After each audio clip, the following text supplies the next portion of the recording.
Frank and his 2 boys? I nearly died. I'm just on my way to find out about it. No. No, don't you say one word to Jerry Jerome. Now, your mother handled that perfectly, and we've just got to let that alone. What I want to know now is who talked. Tell us all about Frank and his 2 sons. How many thousands of people are wondering why Maeve didn't answer that one? Not too many. Da and Bob were here watching the interview with me, and they said that Ma handled it so smoothly that probably nobody even remembered the question. I still want you to get a hold of that TV station and get their estimate of how big the viewing audience was. All right, but I think that we're safe. We are not safe, Mary. We are not safe until after November the 7th. Not until every single vote is in and Frank Ryan is senator-elect. We cannot just sit back and relax because we won the primary. We could lose that backing in 5 weeks. Especially if the opposition is starting to play dirty, which I'm afraid we have got to face they may be doing. Especially if an interviewer comes up with the big, embarrassing question. Somebody fed her that information. Do you know what that means? I'm afraid I do. That means there's a leak somewhere. Someone found out about Edmund, and they either volunteered or were persuaded to pass the word along. We got a lot of people working for us, and it is not going to be easy to check them all out, but that's what I want done. Right. I'm going right now to where I think it would be most likely that it started. Where? Do you have somebody specific in mind? Yeah, but I'd really like to check it out before I make any accusations. Listen, if you are even 50% sure, you call me and give me that name. All right. I'll talk to you in about half an hour. Fine. Look, Maeve really came through with flying colors. Tell her how grateful I am, will you, if you see her before I do? I will. I'm just sorry that I wasn't there to keep everything on the right track. Well, if Miss Jerome wanted to ask questions about Edmund, she was going to ask them. There probably wasn't a hell of a lot you could have done to stop it. I suppose so. You did have somebody over there to brief her before they went on the air, didn't you? Sure. I sent Siobhan.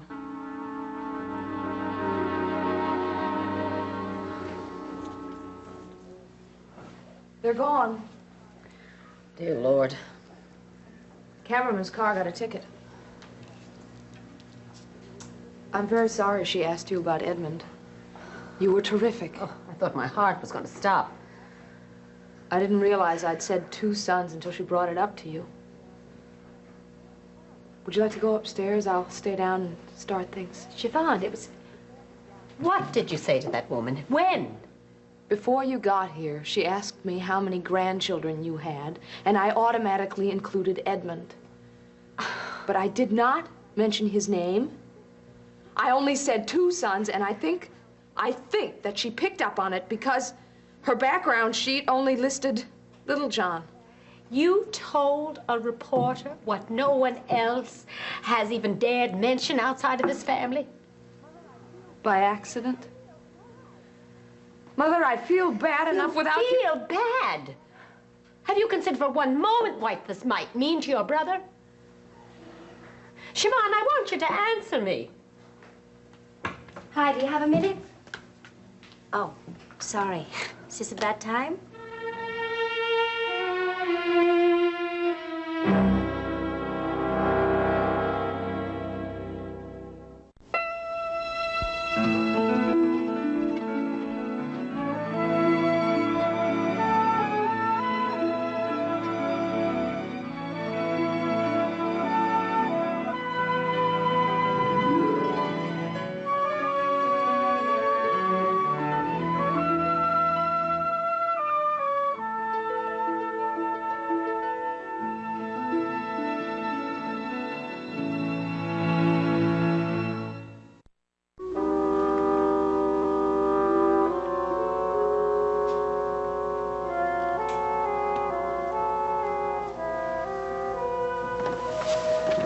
Well, did I wake you? No. Good morning. Hi. I was looking for you. And at me. Well, I was trying to check your breathing because I couldn't tell from the door whether you were awake or asleep or what. Did you know I was here all the time? No, I had a vague feeling somebody was with me, yeah. Why are you looking for me? Mainly because Frank's busy. Well, I had to ask, didn't I? Well, Frank sent me out on my first job assignment this morning, and I had a little trouble with the troubleshooting. So, I figured you're the next best person to help.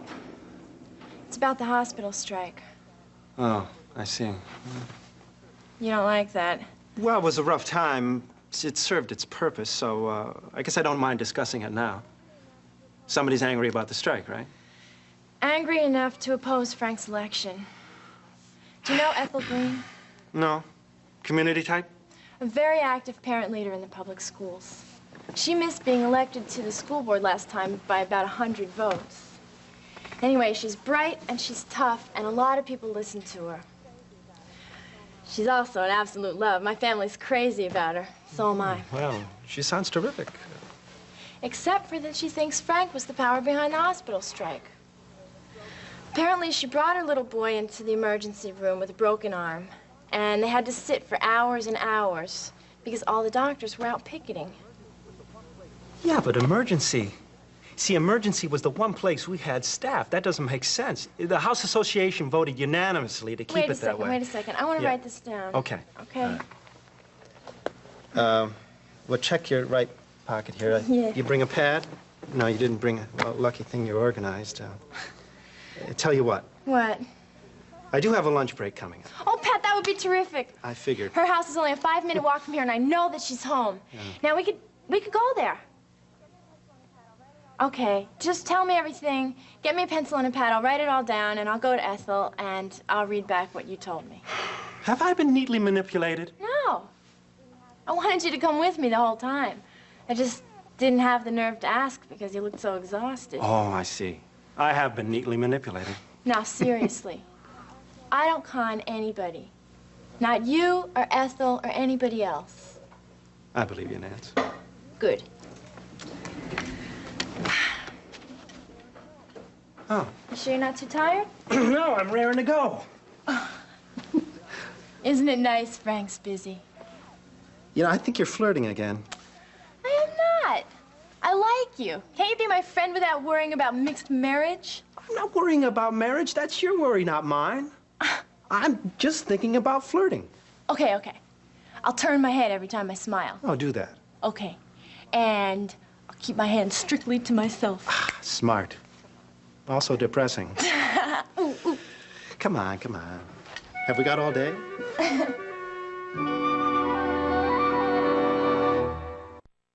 Sit down, darling. Mother just did a TV interview. Yes, I'm afraid my nerves are a bit frayed, but I imagine you can overlook that, huh? Yeah, I imagine I can. Well, what happened? Too many questions or the wrong ones? No. I was just up at 6 o'clock for Mass and then off to a Patrolmen's Benevolent Association breakfast with Francis and then... Well, I guess I'm all talked out, so I hope you have plenty to say because I need to be listening for a change. Well, I do have some news that I want to share with you. Yes? Did you want tea, Siobhan? Oh, no. I'll go back to the office. No, Siobhan, listen, stay. I think this is something that you should hear. Seneca and I are getting married. For sure? Yeah, we haven't set a date yet, but it's going to happen very soon. Well, that's... if you think it's best. We love you, as long as you're happy. Thanks.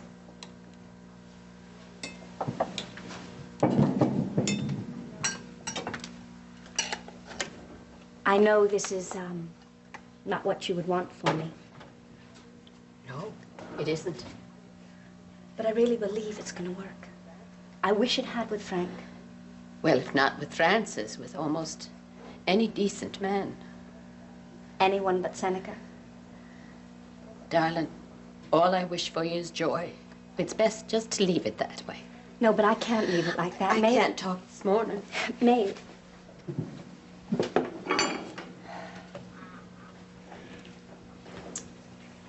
Please listen to me. You are the closest thing that I have to a mother. And you are Edmund's grandmother. And I want you to try to understand a couple of things. Now, one, Seneca is good for me. And two, I know he cares about Edmund and he'll be a good father to him. Don't you realize, girl, what this is going to mean to the Ryan side of Edmund's family? Yes, but how could you believe that I would allow him to shut you out? It's unavoidable. What do you want, a rotten, knockdown, drag-out fight with Seneca every time we invite the child over here for a party? Or to visit with his cousins? Or for Sunday dinner? But the man may say one thing now, but he's not going to want any contact with the Ryans, and there's going to come a time when he's going to make up his mind to keep that child out of our lives. And then that child will be lost to us. Maeve, please, how can I convince you that that isn't true? You can't. But I'm sorry. You shouldn't have to. It's your decision, your business. Sorry, dear. I'm just not good for much today. Mother, here's your tea. Thank you. I want to talk about this at some other time when you're feeling all right. Then it's fine. Absolutely. Yes. He wants us, and we need him. I'm tired of being alone. I never thought that I would say that to you, but Won't be long before Francis will be saying the same thing.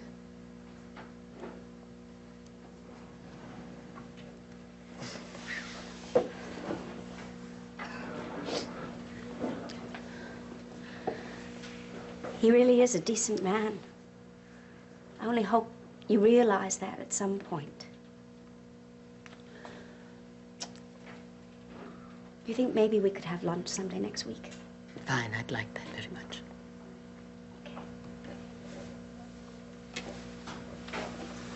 Take care. I will. Oh, say hello to Edmund for us.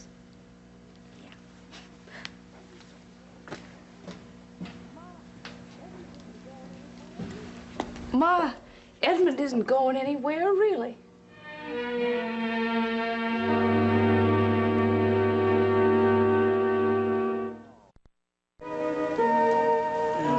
You people are kidding me.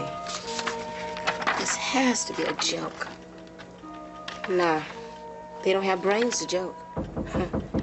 Yes? Oh, Nancy?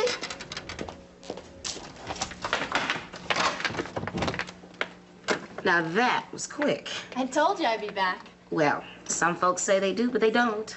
Not me. Oh. This is my friend Pat. Hello, Mrs. Green. Hi, so you needed reinforcement, huh? Yep.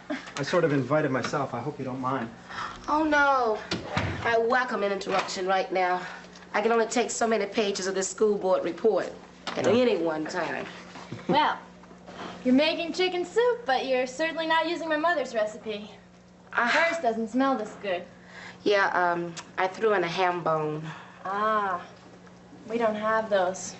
Oh, no, don't sit there, sweetheart. I never know when that sink upstairs is gonna overflow. Oh. I think you'll be much safer here. Okay. Sit here. And Nancy, now, wait, do you really think, you really need to talk to me that badly? I mean, if Councilman Ryan is that good of a man, you don't need my vote. You need him, and he needs you. And I think she's right. I should tell you, Pat's last name is Ryan. He's Frank's brother. He was at the hospital during the strike. He knows all about it. And I'm gonna let him do all the talking. So, you must be Dr. Ryan. Yes. I know how you feel about the strike, because Nancy told me. But can I tell you how the staff felt and what Frank's part was? Well, I have a half hour before I have to pick up my baby from kindergarten. You're more than welcome to explain as long as I'm here and even after I go. I understand that your child had a problem, an emergency. That's right. A 4-hour problem thanks to your strike. Well, it wasn't my strike, but how is his arm now? It's still too skinny. It'll come back to normal size as he uses it. Everyone on ER, well, everyone on strike did emergency work. ER was the least disrupted hospital service, so I just can't understand what happened to your son. Even though eventually he received good medical care, there's still no excuse. Wait a moment. He got good medical care here at home. In your hospital, all he got was a lot of pain. You know, they didn't even take x-rays until I started yelling. Then some fool comes along, takes a look at his arm, and tells me it's contusions. Then we have to get on the contusions line, and only to find out my baby had a cracked bone. Mrs. Green, that's just the kind of mistake that caused the strike. Residents, interns, everybody were so overworked that they couldn't practice good medicine, and the administration just didn't seem to care. So we forced them to listen by walking out. But believe me, and you can believe me, we hated it. Going on strike was the hardest thing I've ever done in my life. Wait a minute. You doctors take an oath, the Hippocratic Oath? Well, I looked it up, and I didn't find one word in there concerning a strike, administrators, or politicians. All it said was that you heal those who needed healing. Tell me something. How would you feel about putting in a 130-hour week at your job? 100.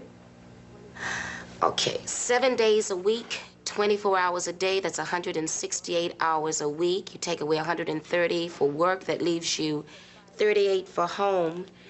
Let's say you take 5 hours a night for sleep, it leaves you a little over an hour a night for cooking, cleaning, taking care of your family. That's crazy, it's impossible. Now I know where to come for help with my taxes. Now listen, it's just simple mathematics. Yeah. And don't change the subject, doctor. Okay. Now, 130 hours on any job is too much. No argument there. And I also really agree that you should have more paraprofessional help. And you should also investigate charges before you hand out punishment. You know, stand up for your rights. Look, my landlord doesn't evict me when I complain about no heat in the winter. They don't expel my kid from school because he has a reading problem, because I know my rights. And I really do understand about you doctors and interns standing up for yours, but not with a strike. Not when people are depending on you to keep them alive. I hope you understand that. I think I do. She likes you. You know, I guess there's no sense in going over all the issues since you seem to be familiar with them. And about the diagnostic mistake I made, and Frank's coming in as my lawyer as well. Yes, I read the papers. Mrs. Green, neither my quarrel with the administration nor Frank's defense of me caused that strike. With us or without us, it was inevitable. I don't believe that. Frank acted as negotiator for the House Association. He tried every way he knew to avoid the strike. But 200 staff members voted to walk out at a meeting Frank didn't even attend. Do you believe that? But I will say one thing. You are not a con man. No, I'm not. Now, you are hustling my vote, but you're doing a straight job. And I must tell you, I am not converted. It's like you have your faith and I have mine. Ethel, would you agree to meet with Frank? He's been involved in the community for a lot of years now, not specifically in schools, but if you actually met him... No. I've met his brother. And if I have any questions from here on in, I will go to his brother. You, Pat? Anytime. Okay. Listen, I gotta rush. I'm due back at the hospital pretty soon. Oh, mind? Yeah. You shouldn't be late, you know. Ethel, I don't want any more trouble. Thanks for your time. Yeah. You know what, Nancy, the problem with the Rhines is that they got the wrong man running for the Senate. No. Now, I would back you anytime. Don't make me feel That's great. Ethel, I'll talk to you soon, okay? All right. Take care. Okay. You know, it was very nice meeting you. Same here. Okay. Bye-bye now. Bye-bye. Bye.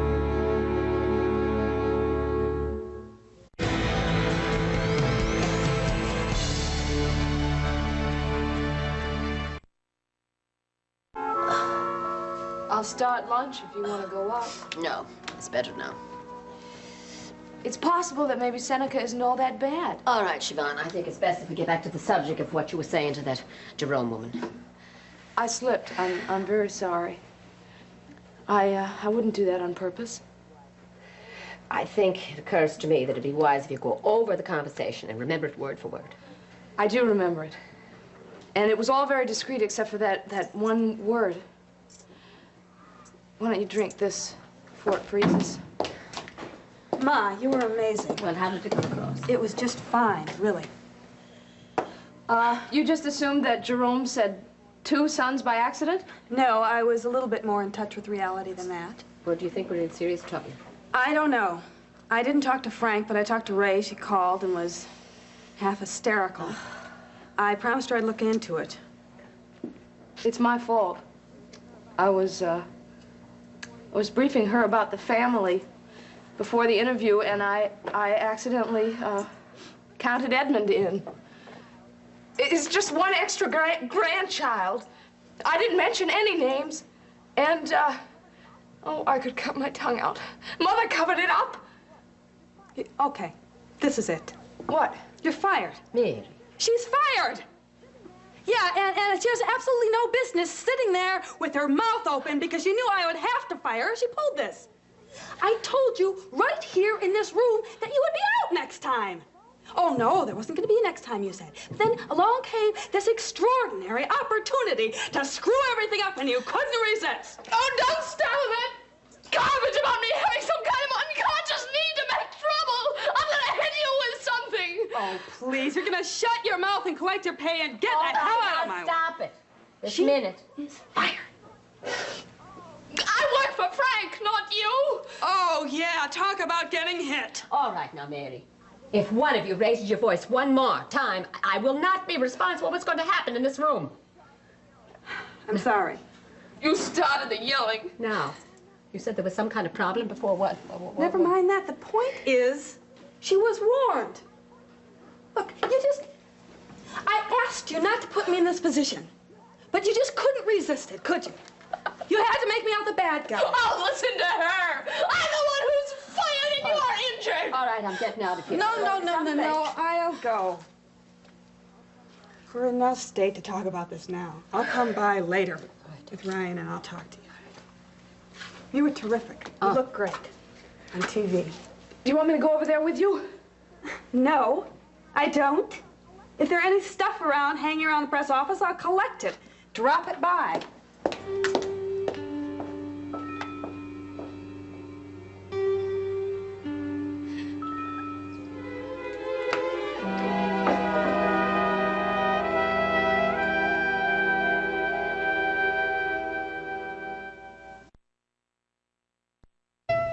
What if you could change your past? Erica does, every week, because sometimes the only way to move forward is to go back. A new original primetime drama, Being Erica, Thursdays at 10 on SoapNet.